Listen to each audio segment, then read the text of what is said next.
Assalamualaikum warahmatullahi wabarakatuh.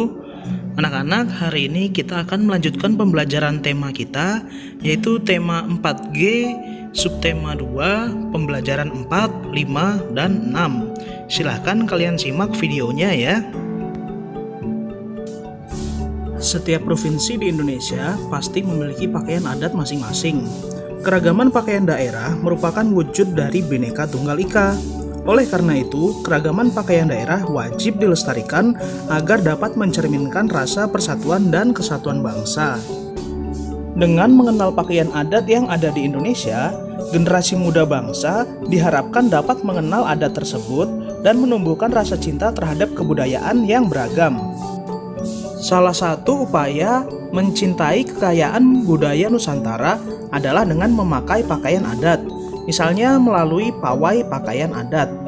Nah, untuk lebih jelasnya, coba kalian buka buku paket kalian halaman 59 dan kalian baca teks yang berjudul Pawai Pakaian Adat Wujud Cinta Budaya. Setelah kalian membaca teks yang berjudul Pawai Pakaian Adat Wujud Cinta Budaya, maka nanti kalian akan menemukan kosakata baru. Yang pertama ada kata menggelar. Makna kosakatanya adalah memperagakan atau mempertontonkan. Kemudian ada kata tersebar. Makna kosakatanya adalah terpencar, terhambur, atau bisa juga tersiar.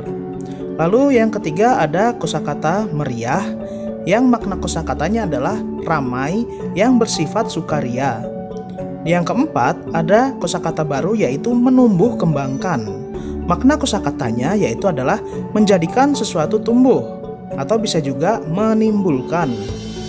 Dan yang kelima ada kosakata baru, yaitu lembaga pendidikan. Makna kosakatanya adalah badan organisasi yang tujuannya adalah untuk melakukan upaya pendidikan. Selanjutnya kita akan membahas keindahan pakaian adat dari suatu daerah. Nah, dalam hal ini kalian bisa melihat di buku paket kalian halaman 60, kita akan melihat keindahan pakaian adat dari Nusa Tenggara Barat. Seperti yang kalian bisa lihat di peta, Provinsi Nusa Tenggara Barat terdiri dari beberapa pulau ya. Dua pulau terbesar di Provinsi Nusa Tenggara Barat adalah Pulau Lombok dan Pulau Sumbawa. Mayoritas penduduk di Pulau Lombok adalah suku Sasak, sementara di Pulau Sumbawa mayoritas didiami oleh suku Bima. Pakaian adat suku Sasak sendiri terdiri atas pakaian adat perempuan dan laki-laki. Untuk pakaian adat suku Sasak yang perempuan disebut dengan lambung.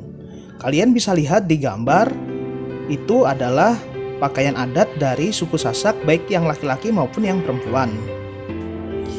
Kemudian untuk pakaian adat pria suku Sasak, mereka menggunakan ikat kepala yang disebut capuk atau sapuk yang bentuknya tidak jauh berbeda dengan ikat kepala dari Bali. Pria Sasak menggunakan pegon sebagai baju.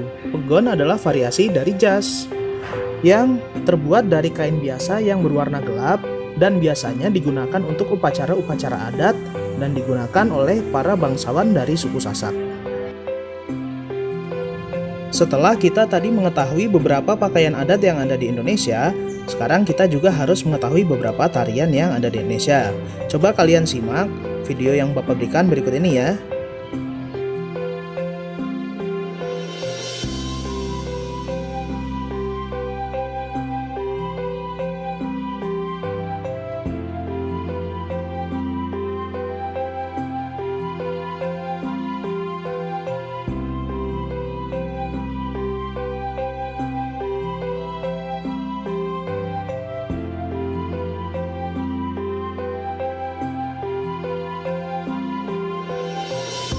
Keragaman kesenian daerah yang dimiliki Indonesia dapat kita lestarikan melalui upaya-upaya berikut.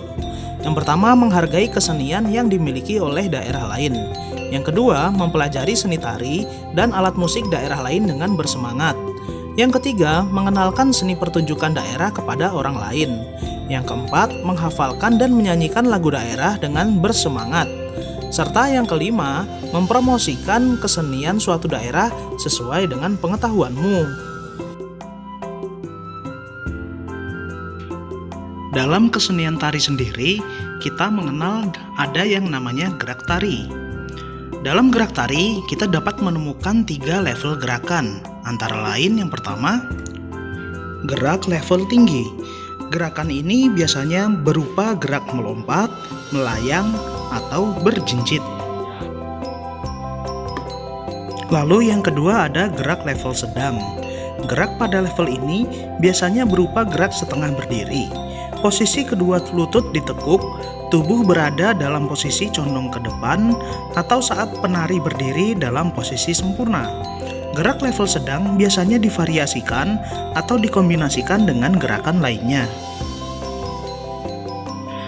Lalu yang ketiga ada gerak level rendah. Saat penari melakukan gerakan berguling, bersimpuh, berjongkok, duduk, atau bertumpu di lantai dengan kedua lutut, maka gerakan inilah yang disebut dengan gerak level rendah.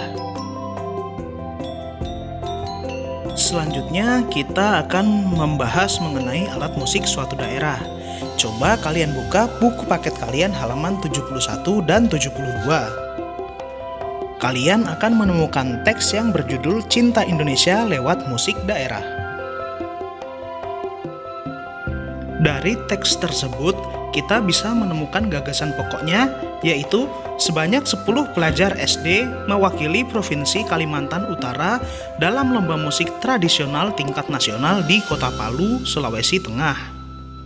Informasi baru yang kita dapatkan yaitu cara memperkenalkan dan melestarikan budaya suku Dayak dari Kalimantan Utara dapat dilakukan melalui lomba musik tradisional dan kegiatan ekstrakurikuler.